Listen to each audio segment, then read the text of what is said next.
ধন্যবাদ সবাইকে। আবারও স্বাগত জানাচ্ছি Mister Twist presents the Navid Mahbub show.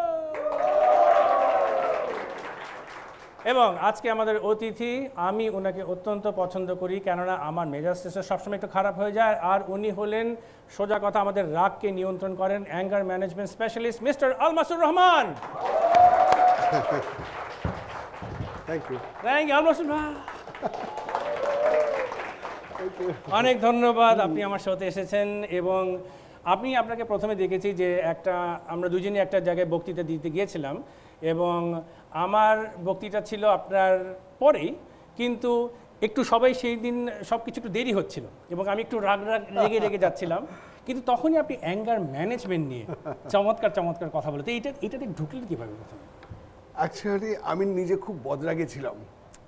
ছিলেন? হ্যাঁ, এমনকি এখন নাই না, কন্ট্রোল করেছি। এই জন্য তো আমার রাগ নিয়ে পেপারে লেখালেখি পড়তে হয়েছে। কি ঘটনা ঘটেছিল বলেন একটা। একবার ন্যাশনাল চ্যাম্পিয়নশিপের আমি ছিলাম বিচারক। কিসের ন্যাশনাল চ্যাম্পিয়নশিপ? চেস, দাবা। ওকে। তো একজন জাতীয় প্লেয়ার একটা অন্যায় করেছিল, তো আমি ওকে ধাক্কা দিয়ে বের করে দিয়েছিলাম। তো সে গিয়ে, তখন দৈনিক বাংলা ছিল খুব জনপ্রিয় পত্রিকায় 3 নম্বর পাতায় উঠেছিল, আলমাস কর্তৃক জাতীয় খেলোয়াড় শফিক লাঞ্ছিত। তা আবার আমরা শুনি যে ফুটবল খেলায় মারামারি হয়, এটা দাবা খেলায় মারামারি।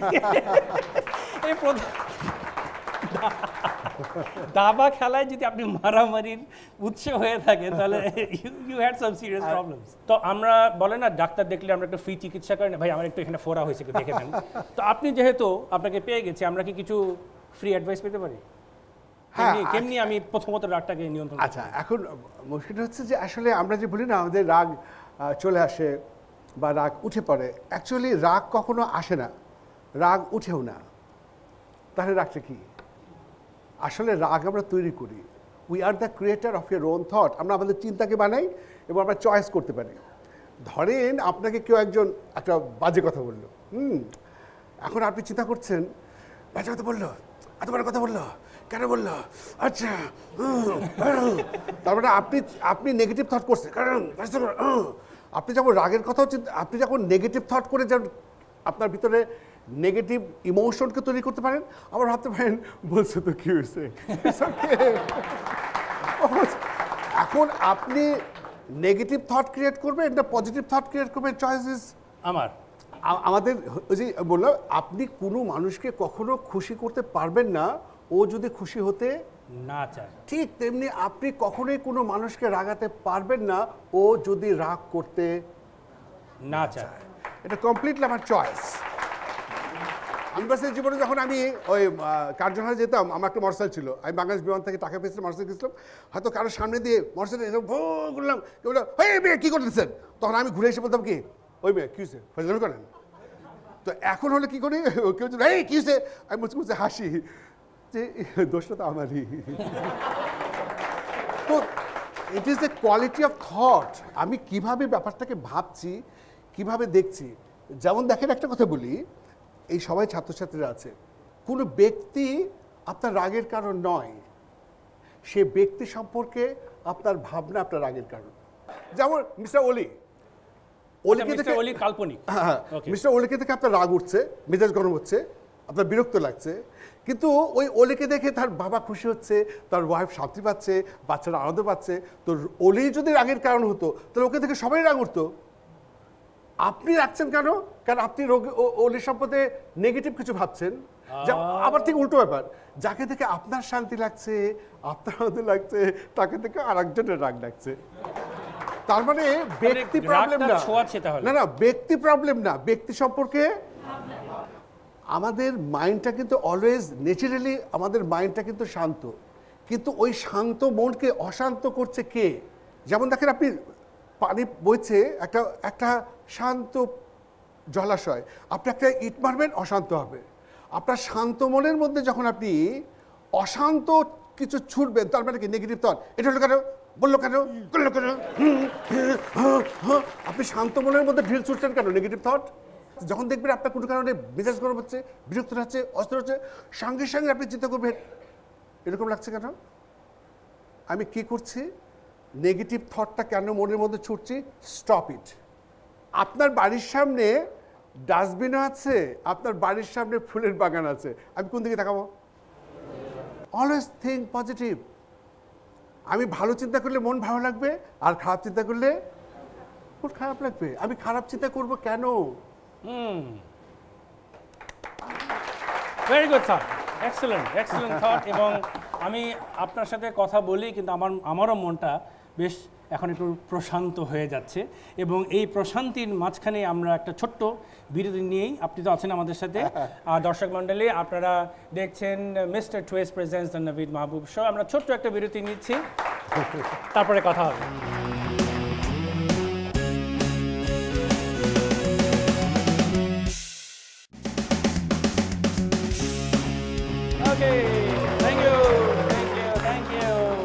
সবাইকে আবারও স্বাগত জানাচ্ছি mister Twist presents the Navid Mahbub show. এবং আমরা এখন অ্যাঙ্গার ম্যানেজমেন্ট নিয়ে কথা বলছি। আমরা বিরতি যাওয়ার আগে বললেন যে আপনি একসময় অনেক রাগ ছিল, এখন খালি একটু হাসি দিয়ে চলেন। এবং আপনাকে দেখে আমার নিজের কিন্তু বেশ ঠান্ডা ঠান্ডা লাগছে। চিল চিল চিল চিল। রাগ হবার মতন প্রচুর জিনিস আমাদের চারিপাশে হচ্ছে। এটা একটা বিরাট ব্যাপার যে সবখানে আমি একটা হাসি দিয়ে চললাম। আমি হাঁটতে হাঁটতে ম্যানহোলের মধ্যে পড়ে গেলাম, ম্যানহোলের ঢাকনাটা কেন খোলা? You know what I'm saying?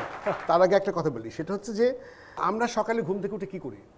আমরা জেনারেলি আমরা সকালে ঘুম থেকে উঠে কী করি?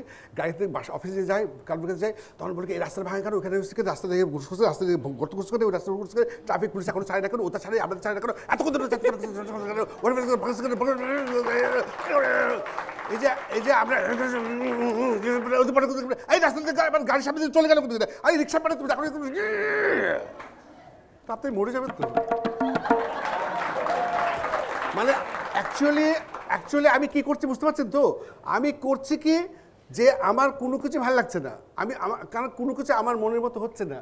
আমার মনের মতো হচ্ছে না বলে তো আমি খেপছি। এটা বলে ওটা কোনো ওই পুলিশটা ওদিকে কেন ছাড়ছে 10 মিনিট ধরে, আমারটা ছাড়ছে না কেন? ওটা অ্যাকচুয়ালি আসলে কি আমি অন্যকে বদলাতে চাচ্ছি, কিন্তু মনে রাখতে হবে আমি অন্যকে বদলাতে পারবো না, বদলাতে হবে আমাকে।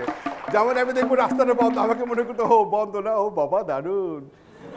ওই পুলিশটা 10 মিনিট ধরে ওটা ছাড়ছে, আমার ছাড়ছে বলে বলে আসছে, তখন আপনি এখন গর্তের মধ্যে আমি পড়ে গেছি।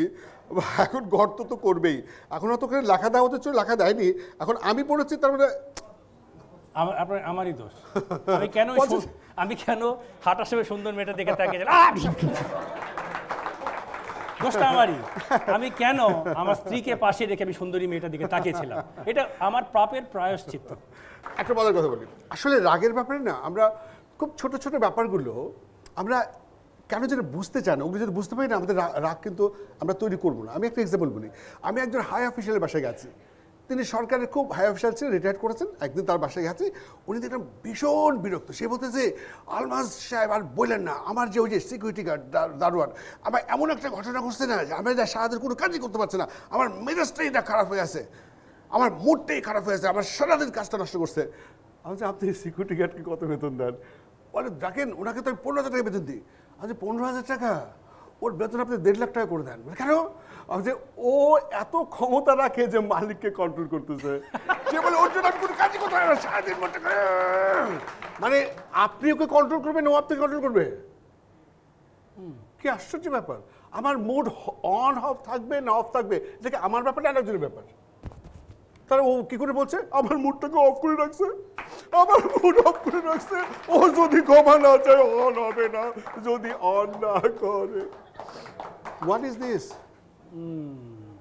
তো আপনি একটু আগে একটা যেমন বললেন যে রাগ কিভাবে আসে আর রাগ কিভাবে উঠে, তো আমি কি এভাবে চিন্তা করতে পারি আসেই যখন দরজাটা বন্ধ করে রাখি? এই জন্য রাগ কখনো আসে না।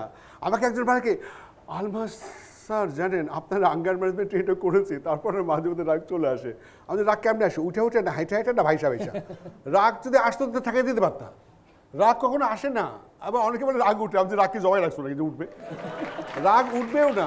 রাগ আমরা ক্রিয়েট করি। যেমন এই যে একটু আগে বলে, এই কি ব্যাপার তুমি, আর কি ব্যাপার, তার মানে কি আমি নিজে আমি যদি মনে করতাম ও আচ্ছা তুমি এরকম, এই যে কি সুন্দর একটা অনুষ্ঠান হচ্ছে না, এমন সময় উচ্চ কণ্ঠে যদি একটা মোবাইল ফোন বেজে ওঠে, দেখবেন এখানে আমার 50 জনের 50 রকম ধারণা হবে। কেউ বলবে কি আশ্চর্য, কোনো কাণ্ডজ্ঞান নেই। একজন বলবে কি একে একটু বুঝে নাকি একটা অনুষ্ঠান হচ্ছে, মোবাইল চালিয়ে রাখছে। আর একজন বলবে বের করতে তখন রাখে একজন, কি ব্যাপার। আর একজন বলবে কি মানুষের তো ভুল হতেই পারে। আর একজন বলবে কি জানেন, আরেকজন বলবে কি না জানেন, আরে বেচারার কি অবস্থা, সবাই তাকাইতেছে। আমরা যারা প্রোডাকশনে আছি আমরা বললাম কাট কাট। আরেকজন বলবে কি ধারণ তো মিউজিকটা কালেকশন করতে হবে। তার মানে কে কি ভাববে, এটা তার রুচি, তার পছন্দ, তার শিক্ষা, তার মানসিকতা। আর রাগ করলে কিন্তু আবার এরকম, আমার যেমন ক্ষেত্রে আমি ফট করে রেগে যাই, আবার ফট করে ঠান্ডা হই। কিন্তু আমি যখন রেগে যাই হয়তো আমার রাগ করার কারণ ছিল, কিন্তু যখন ঠান্ডা হয় নিজেরই খুব খারাপ লাগে, কেন চিৎকার করলাম। আরও খারাপ লাগে যে এখন ওদের কাছে মাপ চেতে হবে, আরও খারাপ লাগে যে কেন মাপ চেলাম। কারণ আমি তো লিও। একটা সূত্র বলি শেষে। ইয়েস, বলে দেন। মানুষ কি চায়? মানুষ চায় সবার উপরে থাকতে, মানুষ চায় চ্যাম্পিয়ন হতে, মানুষ চায় সেরা হতে, মানুষ চায় নেতা হতে, মানুষ সবসময় চায় সবার উপরে থাকতে, চ্যাম্পিয়ন হতে। কিন্তু আমরা যদি একজন সেরা মানুষ হতে চাই, তাহলে আমাকে চিন্তা চেতনায় অন্যের উপরে থাকতে হবে। যেমন আমাকে একজন গালি দিল, একটা বাজে গালি, সাপোজ বললো ডগ। এখন আমিও যদি বলি ডগ, তাহলে ডগ ডগ ইকুয়াল, তাহলে দুজনের সমান। এখন একজন আমাকে বললো ডগ, আর আমি যদি বলি ওর চাই তো কোনো অশ্লীল গালি দিই, তাহলে আমি ওর চাই তো খারাপ, তার মানে আমি হেরে গেলাম, ও জিতে গেল। কিন্তু ও যদি বললো ডগ, আর আমি যদি বলি it's okay I love you, তাহলে আমি তার ওপরে উঠে গেলাম, কারণ আমি চিন্তা চেতনায় ওর চাইতেও ভালো মানুষ। সুতরাং আমার কথা, আমার চিন্তা, আমার অ্যাটিটিউড হবে সবার ওপরে, সবচেয়ে সুন্দর। অলরাইট, এই চিন্তা করে আমার মনে হয় আজকে আমরা খুব ঠান্ডা মাথায় শোটা শেষ করছি, এবং আপনাকে অনেক অনেক ধন্যবাদ যে আমাদেরকে থ্যাংক ইউ ভেরি মাচ। এবং আমার মনে হয় আপনাকে একটা মিস্টার টুইস্ট দিয়ে দেওয়া উচিত। এবং আপনাকে অনেক ধন্যবাদ, আমরা অনেক কিছু শিখলাম। আমি বিশেষ করে আমার যখন ফট করে রেগে যাই আমিও অনেক কিছু শিখলাম। আর দর্শক মণ্ডলী, আশা করি আপনাদেরও অনেক কিছু শেখা হলো। রাইট, ফ্রি শেখা হয়ে গেল। কিন্তু আমরা কি করব, রাখবো না, নিজেকেই কন্ট্রোল করব। এবং সেই সাথে দর্শক মণ্ডলী, আশা করি আপনারা আনন্দ পেয়েছেন, আশা করি অনেক কিছু শিখেছেন। এবং সেই সাথে আমরাও বিদায় নেবার সময়, যদি শো ভালো লেগে থাকে, ইনশাল্লাহ আগামী সপ্তাহে আবারও দেখা হবে। Mister Twist presents the Navid Mahbub show. Until then, stay well. Thank you very much. Thank you.